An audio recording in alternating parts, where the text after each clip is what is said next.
Hello everybody, this is Moses from Zaatar Gardens, and this is episode 74 of Gardening Without Edits. I'm going to be talking about, I don't know, what has it been? About 10 days ago, we had about almost 50 mile per hour wind, including 455 on the air quality index as well because of that wind, smoke and particulates and everything in the air.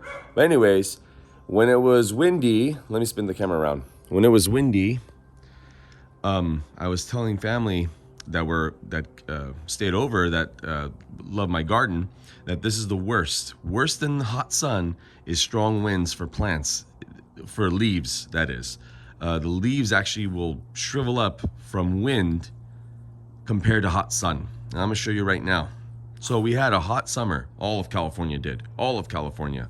Okay, I didn't have much burned leaves, but when that high winds came, you can see the new leaves on the avocado. Now this is sun damage. Look, that's sun damage. Okay, this is a cherimoya. That's sun damage. That's wind damage.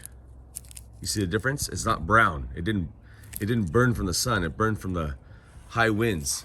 That curling right there, that's wind. It's cool for the sun glistening in.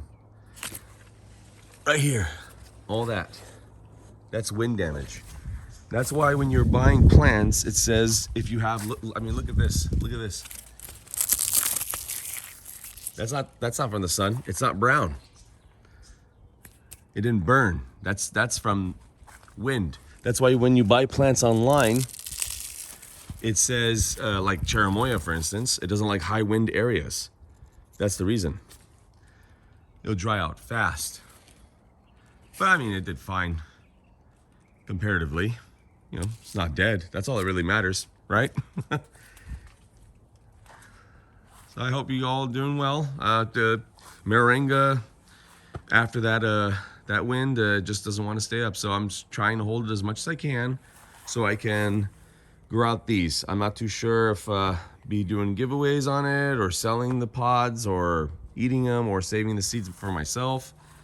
But right when they get dried like this, that's when I pull them off.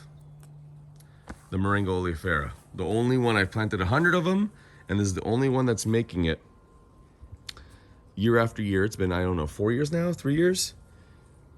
So these are very precious to me because this is acclimated to my area.